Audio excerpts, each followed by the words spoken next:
bloggers always talk to each other, as we know. And I happened to mention to my best friend, who's a food blogger and still a very successful one, Jamie from my baking addiction, that we were doing this. And she said, well, my ad company sucks. Can you help me too? And we were like, there's an idea.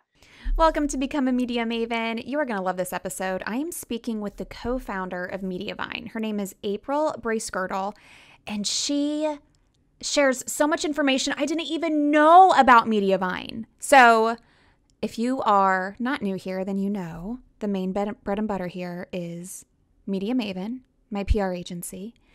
And then just last year, launched Podcast Clout, the software that helps you build a list to pitch to be a guest on podcasts, because it's like the best way to build your brand today. And this year, I decided I am going to stop treating Christina all day like a side hustle. I'm going to treat it like a business. I'm going to invest.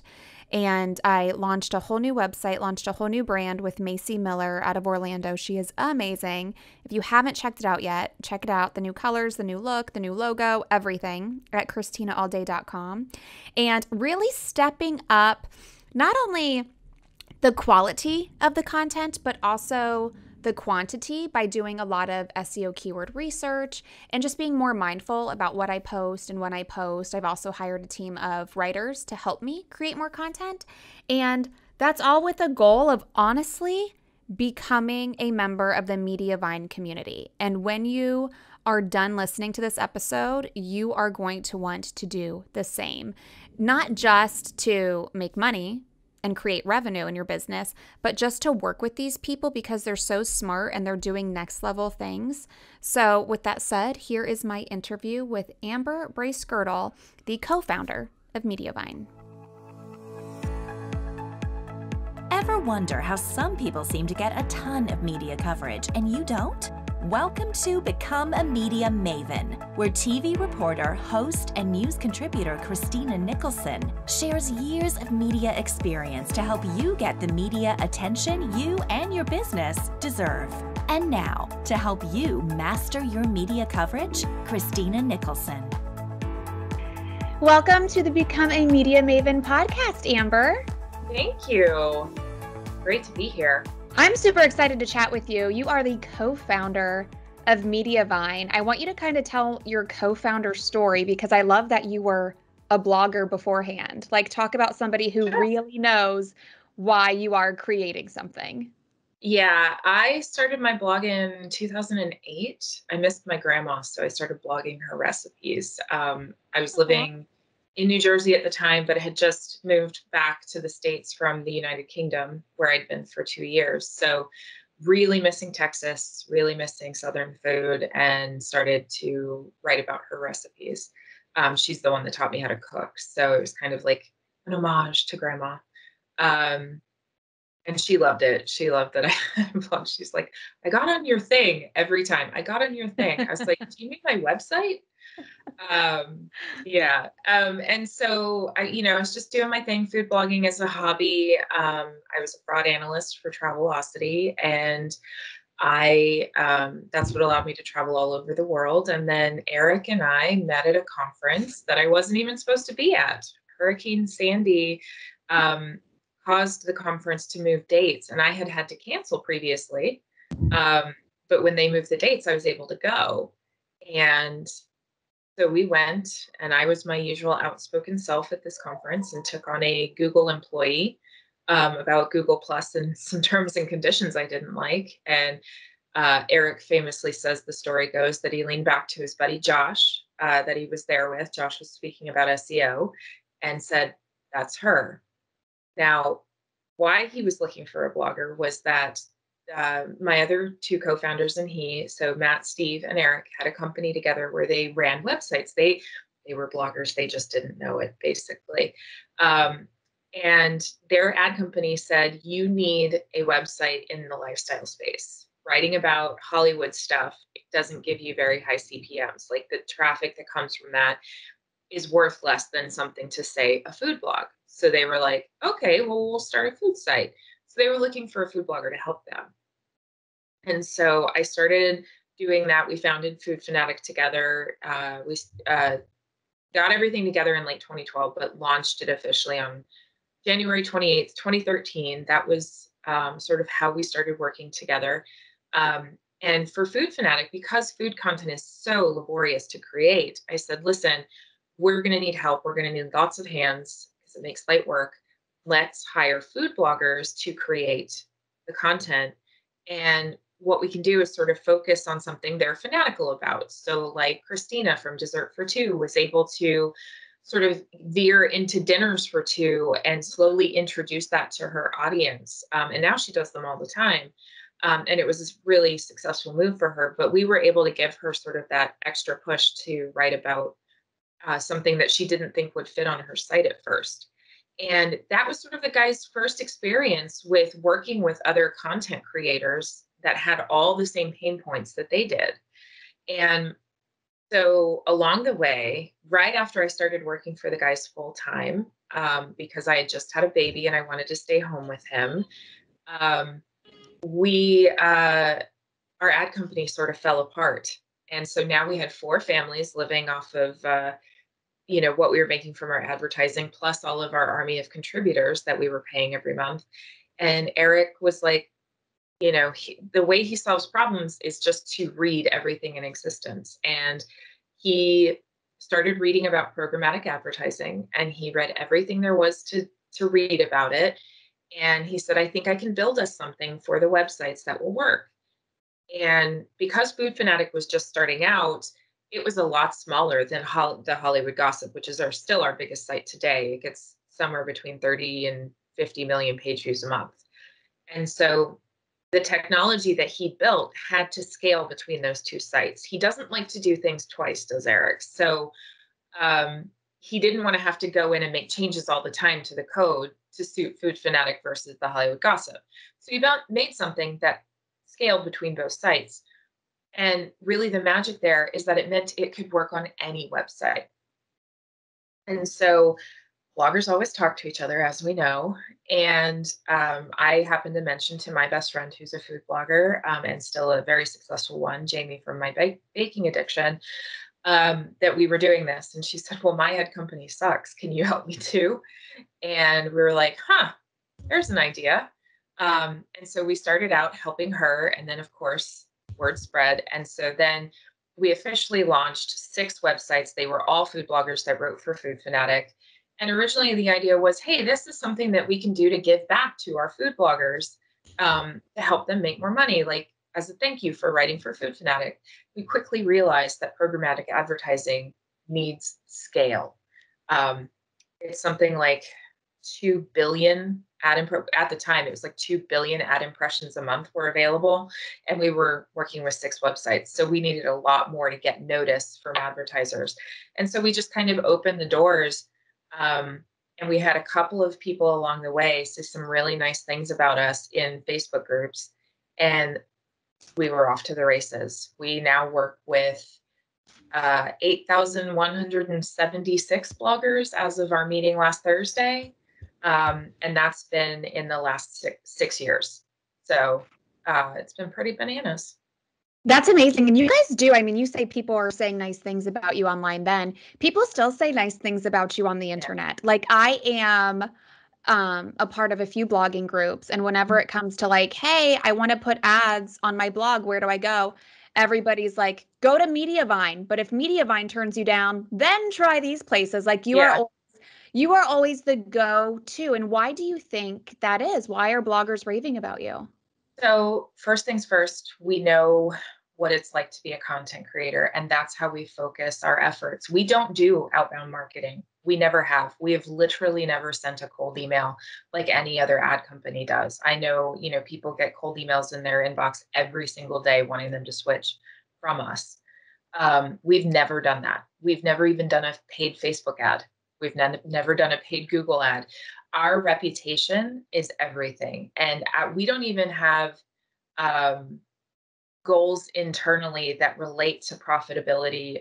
Obviously we want to remain profitable because that's how you remain in business, and we pay attention to that.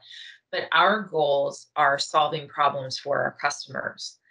Because when we solve those problems, we all grow. we all make more money.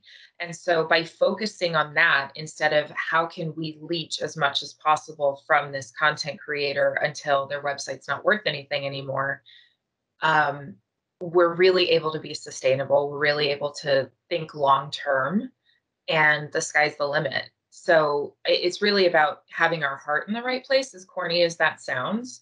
And it's kind of my job as, chief brand officer to make sure that we stay that course. Every single decision that we make at the company, we're asking ourselves, is this right for our content creators? I'm sure this is the number one question that you get.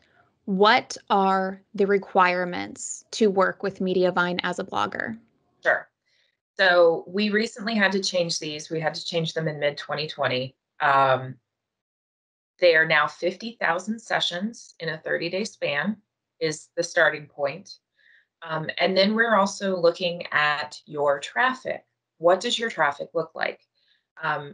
We are long-term thinkers. And so we don't add just anyone that applies because they're over 50,000 sessions. We actually reject 78% of our applications. Wow. And the reason that we do that is we are working to make sure that every single blog that's added to the Mediavine group is quality, creating original content, is someone who cares about their blog and is invested in their blog and is not just throwing up, 15 pieces of content that they know are going to get traffic on Pinterest right now, in order to make ads for as long as it'll ride, right? That's not what we're looking for. That's not our content creators are our partners. And so we want to make sure that our partners are invested in the business as much as we are. And so that's what we're looking for. We're looking for a snapshot of your traffic that shows, you don't just have one viral Pinterest pin, that you are receiving traffic from a bunch of different places that mean you are going to have long-term traffic, because that's what advertisers are looking for as well. And we're looking for a site layout that's user-friendly.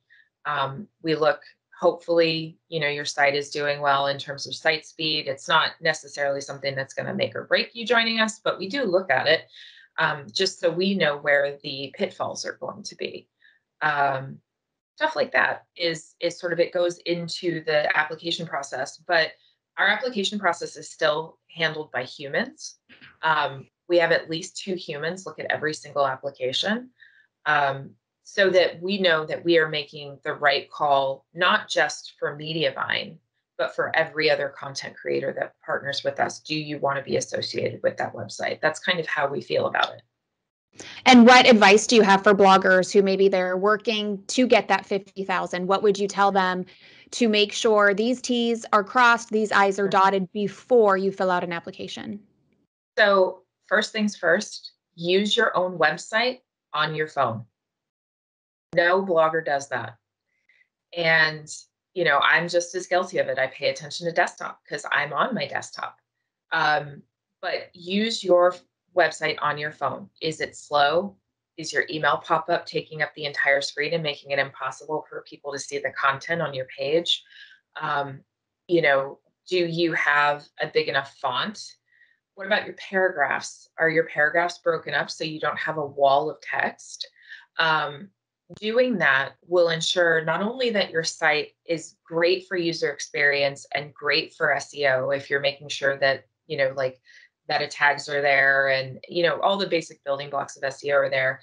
But it's great for ads, right? Because, like, for example, the bigger your font, and the more often you make paragraph breaks, the more opportunities there are for advertising to naturally insert itself without detracting too much from the user experience. And so, paying attention to those user experience things really not only is good for you, but it's good for your ads and it's good for the advertisers. Because if too much stuff is taking over your mobile page, people just click away. And you're not going to make any money that way. So that's first and foremost. Start thinking mobile first. And then look at your desktop and look at those same things.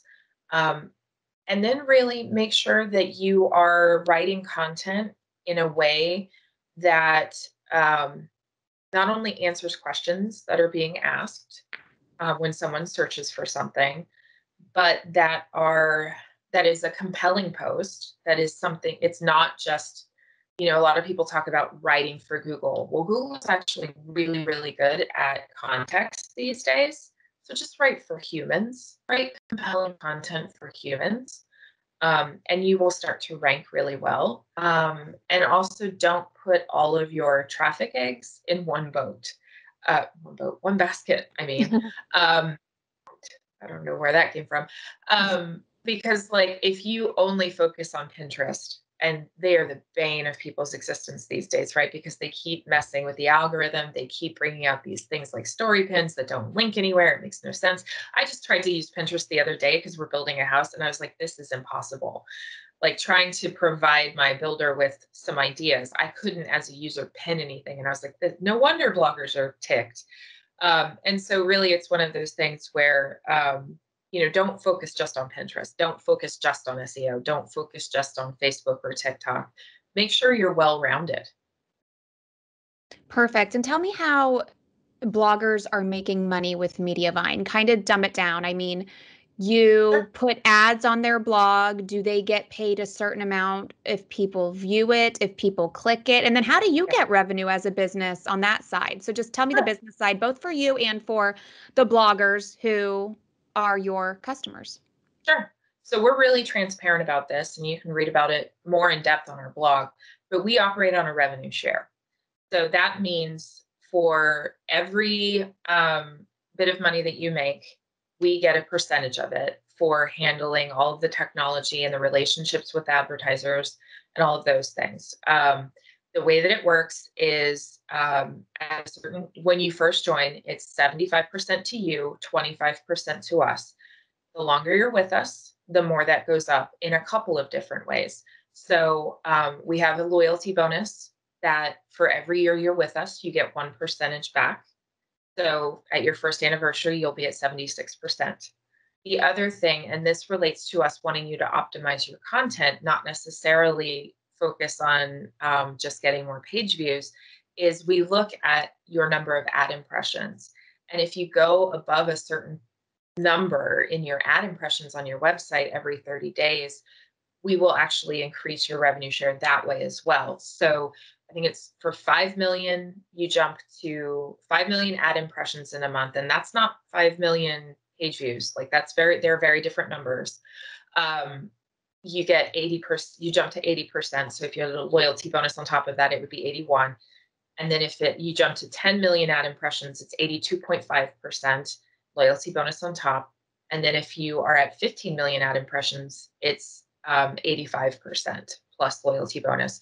And the loyalty bonus caps out at 5 years. So you do actually have the potential to be at a 90-10 split where we get 10% and you get 90. And that 10% basically just covers discrepancies. So the traditional ad company model was always to take discrepancies out of the blogger's share. I remember years and years ago, my ad company, as a tiny blogger, I would go and look at my dashboard at the end of the month and I'd be like, oh my gosh, great, I made $80 this month. And then when I got actually paid, I would get like 65. And it was because the whole ad industry has what they call discrepancies, where our ad server will say 110 ads were served for this advertiser. And on the other side, the advertiser's ad server will say, no, no, no, only 100 served.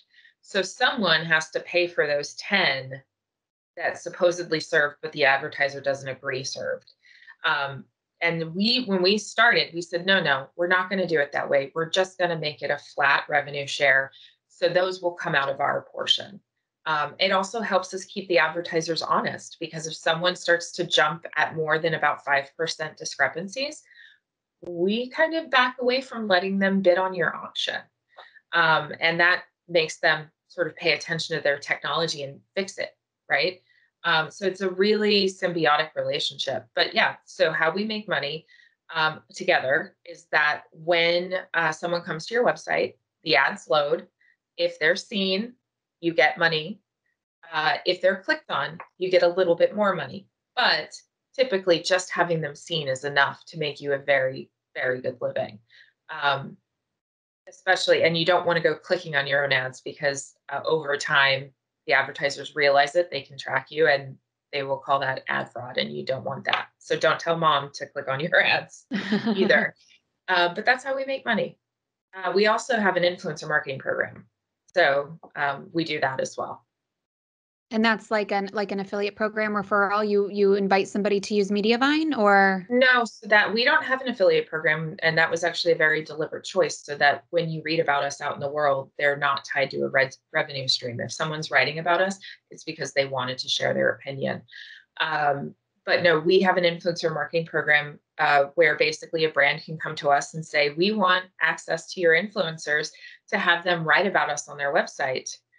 And we will arrange that information. It's very similar to like Tap Influence or right. Collective Bias. That's amazing. Yeah, Okay, so I we just have, learned that. I didn't know you had that. That's yeah, amazing. it's in, so in our dashboard, there's an entire influencer survey where you fill that out, you put your average rates, and then we do boutique campaigns, so we don't ever do spray and pray.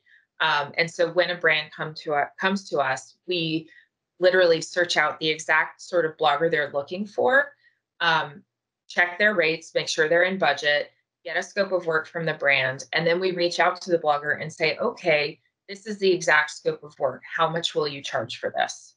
And then we go back to the brand. And we do take a revenue share on that as well, but it always goes on top of the blogger's fee and not out of it, so that the blogger is always getting the exact amount of money that they wanted for that work. And do you have to be a member of Mediavine to participate in that? Okay, so you have to fill out the application, get approved, be using Mediavine to take advantage of that. Correct. Yeah, and we do that because we're able to offer brands the fact that our application process is so rigorous that every blog you want to work with for influencer marketing is brand safe. We already know that because we did it. We checked for the ads. You're guaranteed high quality right out of the gate. Yeah, which is not something anybody else can really offer. No. You're very selective, which is good. I'm sure the brands and the advertisers love that. They do. Talk to me about long-term plans for the future of blogging. Something that drives me crazy, I'm sure it drives you even crazier, is when people make comments like blogging is dead. And Oh my gosh. I'm going to get you started. They've been saying blogging is dead since before I started a blog. As long as SEO is still alive, like it's not dead, right? Yeah, information being on the internet is not going to die away anytime soon.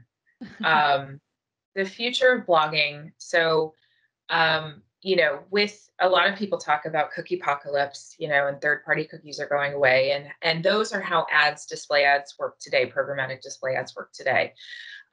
So the future of blogging is going to be really important. You take control of your first-party data, which is why we've been working on products like Grow.me, which is an engagement suite that convinces your reader to log into your website to get access to all these cool features, or to sign up to your newsletter and get all these cool features. Because then that sign up and that sign in is first party data. And it's actually making people more money today because you're able to provide that to all of the traffic that uses Safari or Firefox. Right now, normally you can't serve them personalized ads because those two browsers don't allow third-party cookies at all.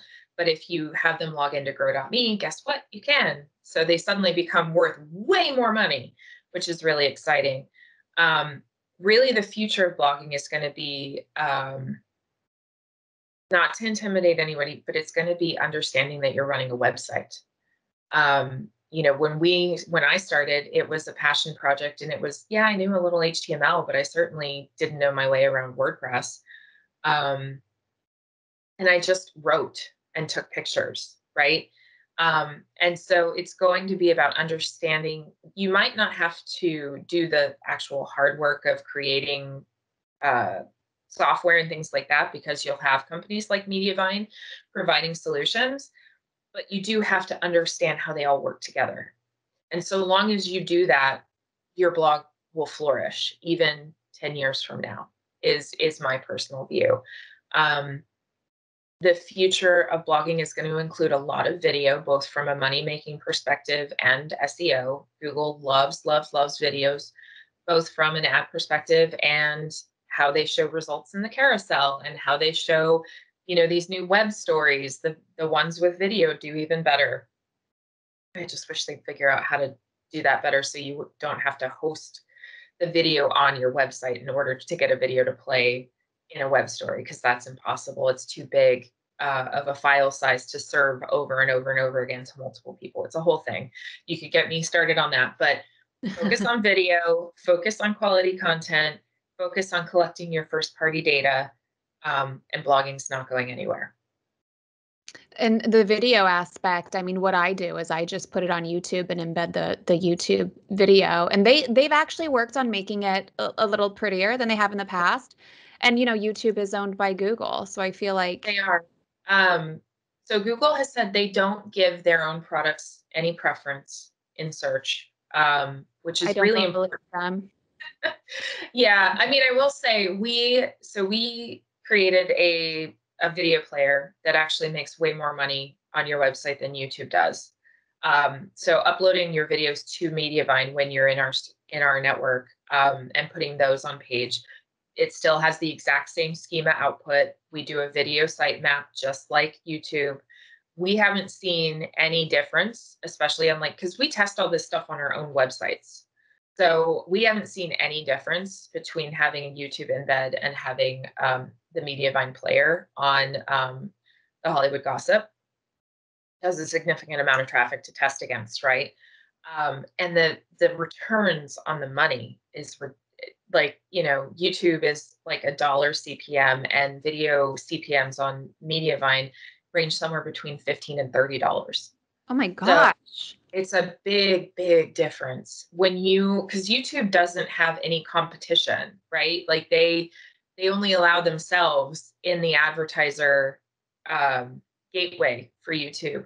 Whereas Mediavine, we're making everybody compete against each other. So it's just like an eBay auction. And so you get everyone competing against each other, and they really, really want to be on your website because you're talking about, it's a jewelry brand and you're talking about their jewelry in the post and they want to be on page. They'll pay you a ridiculous amount of money for that. And so they'll keep bidding until they get the spot. And that's how we're able to really drive way more money with video. That's amazing. I'm learning so much from you. Like, I thought that you guys served ads, and now you are like managers to influencers. You have a video player. So what is next for Mediavine? Like, you guys just keep doing all of these new amazing things because the industry is constantly changing. You have to stay up to date. And you know what? That's why I think you were invited on as a co-founder, because you're in the industry. Like, you get it. You see what's happening. Yeah. So what's next for us? Our WordPress framework, Trellis, is hopefully coming out at the end of the month. Trellis, the metrics for Trellis are ridiculous in terms of increased traffic and increased income, to the point where we're actually like rounding them down because they sound ridiculous.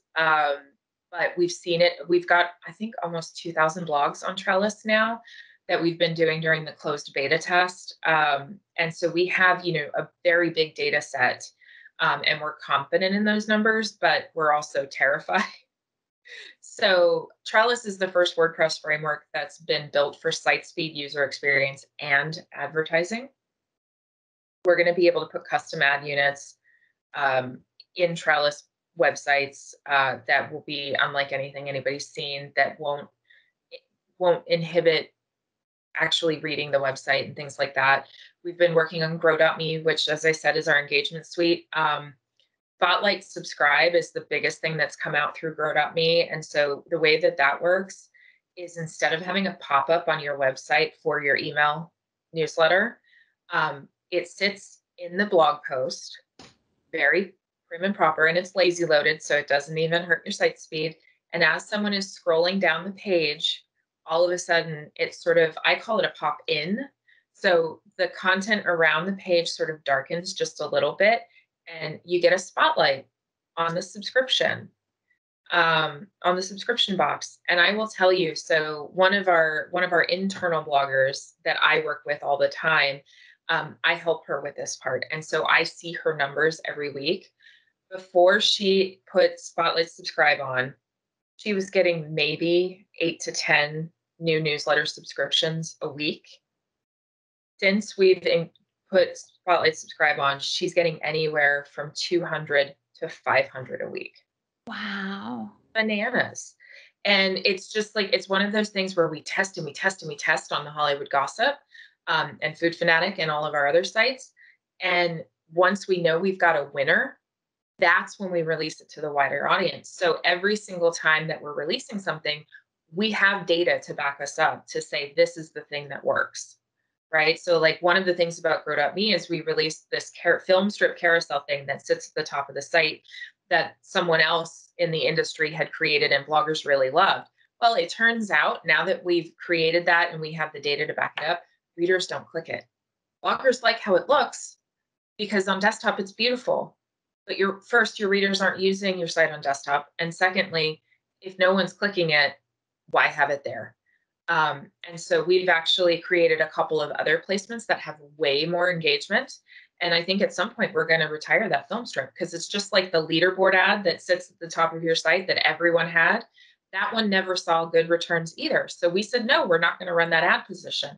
Same kind of idea. If something's not working, we have the data to back it up. And we're going to tell you, this is not worth having. Let's focus on something else. And that's really where we see ourselves is we are advocates for our content creators. We are problem solvers for our content creators. Our mission statement is building sustainable businesses for content creators.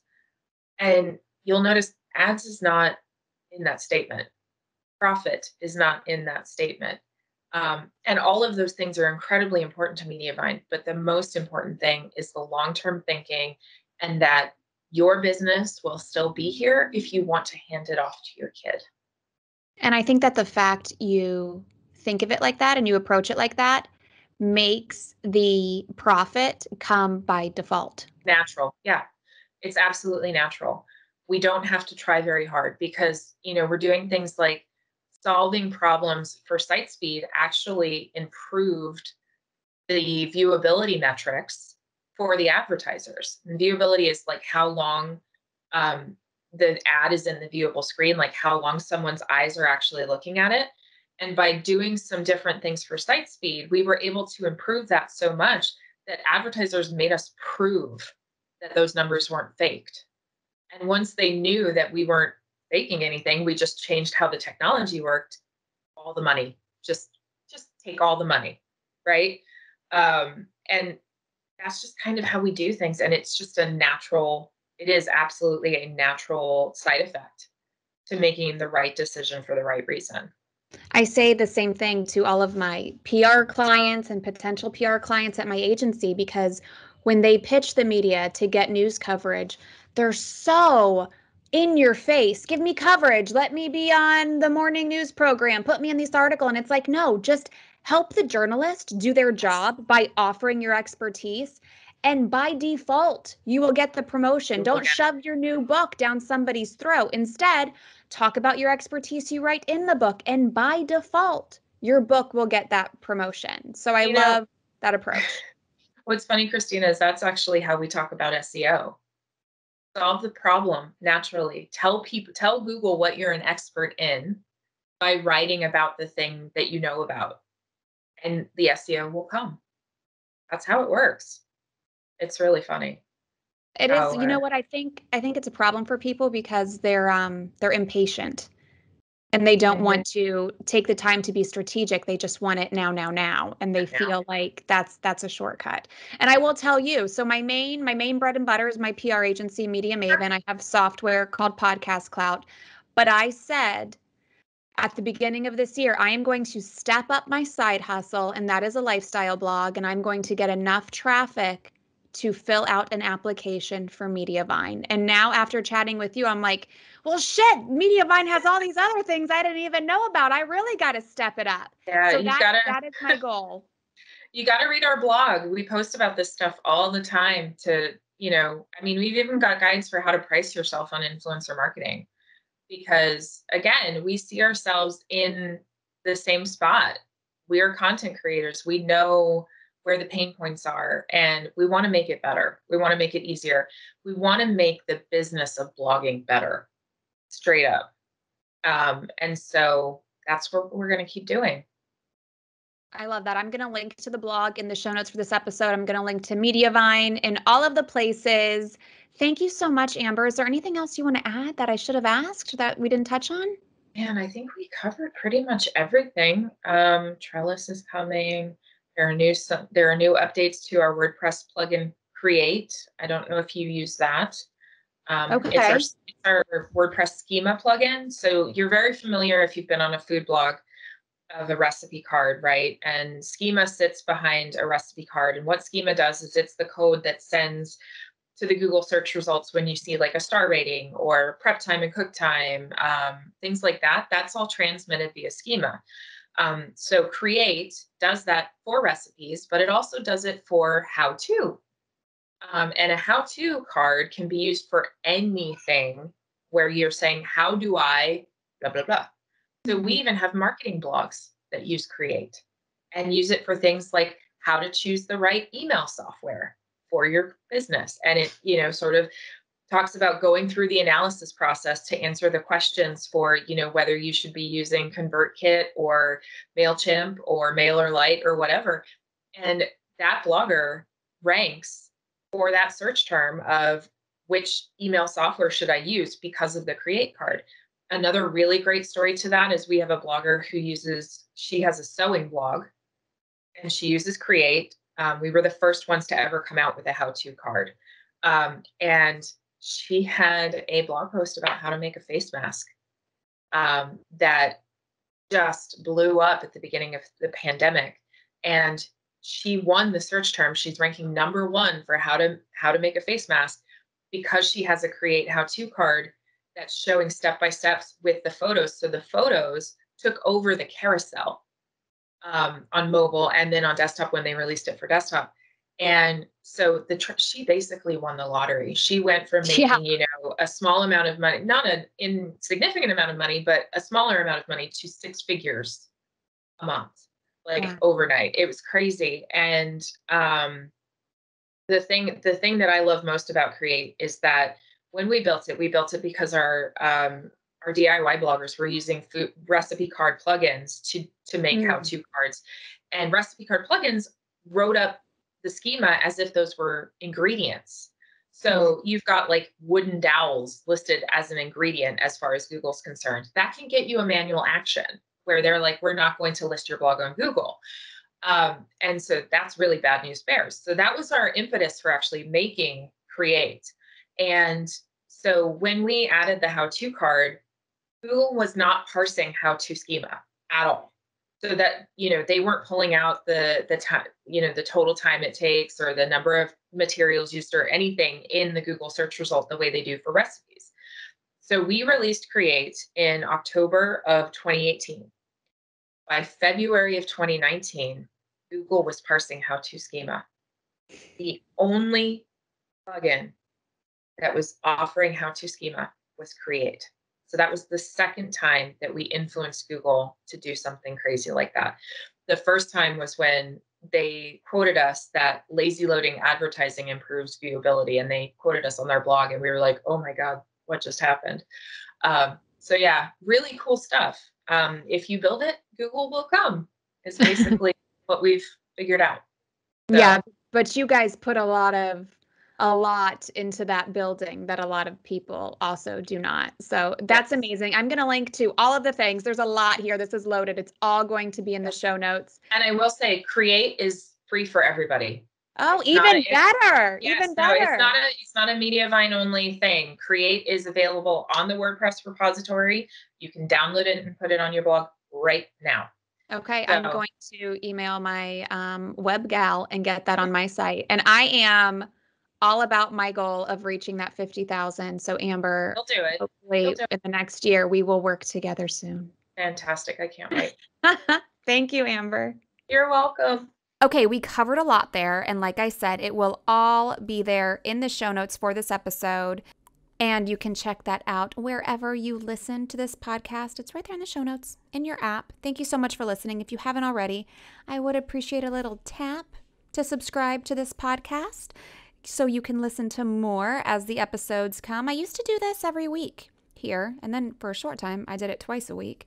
That was a lot, people. Now I'm doing every other week. We're talking about everything public relations, blogging, and influencer marketing. And if you know somebody who would be a great guest on this podcast, let me know. Hit me up on Instagram. I am at Christina all day, and I appreciate you being here. And I will see you again in 2 more weeks.